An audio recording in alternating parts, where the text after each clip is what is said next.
Amnesty condemns school attacks in Nigeria. Today we have two reports from Africa. We hear about claims by the human rights group Amnesty International that education is under attack in northern Nigeria. And we tell about how government in Rwanda has returned thousands of child soldiers to civilian life. But at the same time, the United Nations says Rwandan children are being forced to fight with rebels in the Democratic Republic of Congo. But first, we turn to attacks on Nigerian school buildings with teachers and children inside. The rights group Amnesty International says education is under attack in northern Nigeria. It says as many as 70 children and more than 100 students have been killed there since the beginning of 2012. Some parents say they are afraid to send their children to school. George Groh has the story from reporter Heather Murdoch in Abuja. In the past, schools in northern Nigeria were attacked at night. The school building burned to the ground while children and teachers were in their homes. But now the attacks often take place in daylight. The attackers kill teachers and students before the buildings are destroyed. Namid Kamara is with Amnesty International. He says the attacks have turned deadly because teachers are special targets. School children and older students also suffer and die in the violence. The attackers are usually blamed on the militant group Boko Haram. It is believed responsible for thousands of deaths since 2009. The group says it wants to establish an Islamic State in Nigeria.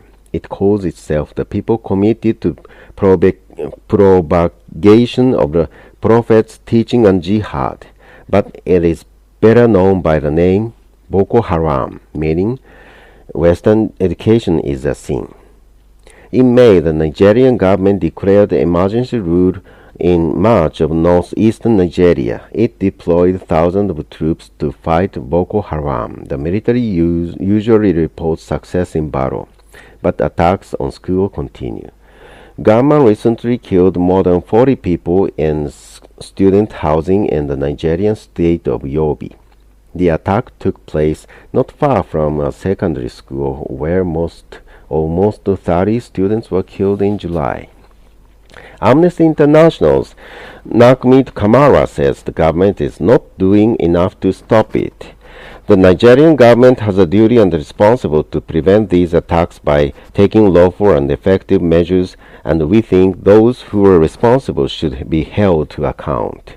He says suspected Boko Haram members are also known to frighten teachers by standing with weapons outside classrooms. Amnesty says as many as 80% of the students in northern Nigeria have stopped attending classes. More than 1,000 teachers have fled the area as gunmen warn parents to send their children only to Islamic schools. Abdullahi Bego is the spokesperson for Yobe State Governor Ibrahim Gaidan. Mr. Bego says the military must increase security around schools, and he says teachers and parents must let children go to school. If they do not, he warns, they are giving control to criminals and terrorists who do not want children to become educated. We turn now to the issue of child soldiers in Central Africa. In the past 16 years, the government in Rwanda has returned about 3,000 child soldiers to civilian life. These efforts are continuing, but at the same time, the United Nations says the government has been helping a Congolese rebel group, the M23, train children in Rwanda as fighters. The UN says the rebels are sending the children to fight with M23 rebels in the Democratic Republic of Congo. June Sims has more on the report from VOA's Margaret Bashir in Kigali. About the time their son Nizamani learned to work, his parents left Rwanda for the neighboring Democratic Republic of Congo. The parents died there. when he was 4 years old. Soldiers from Rwandan Hutu group, the FDLR, kidnapped the boy from a refugee camp when he was 12 years old. Nizamani was taken to live with rebels. He says life was very hard, and he says those who attempted to escape were caught and killed. After a time, a relative helped Nizamani make his way to a camp of the United Nations peacekeeping group MONUSCO. The group works with the government of Rwanda to help disarm its citizens who fight in the eastern DRC.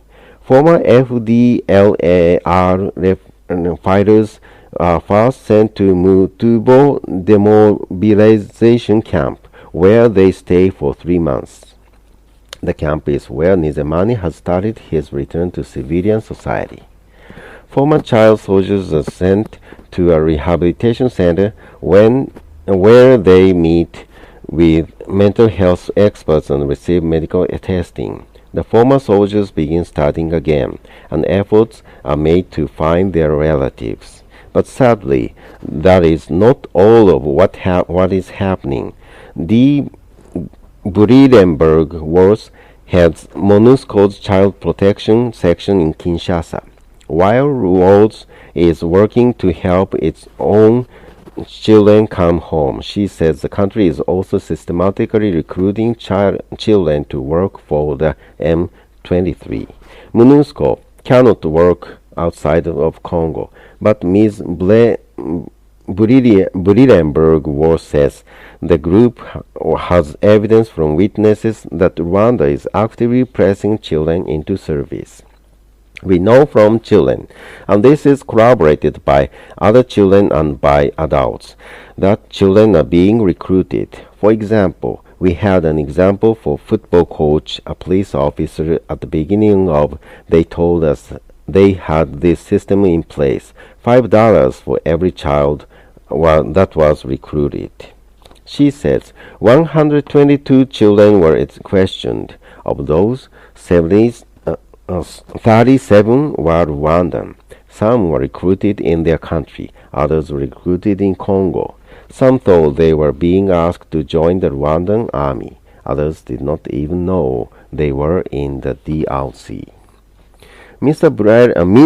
Bredenberg says children were often taken from their villages. Many of the children started life as M23 child carrying supplies from the Rwandan border.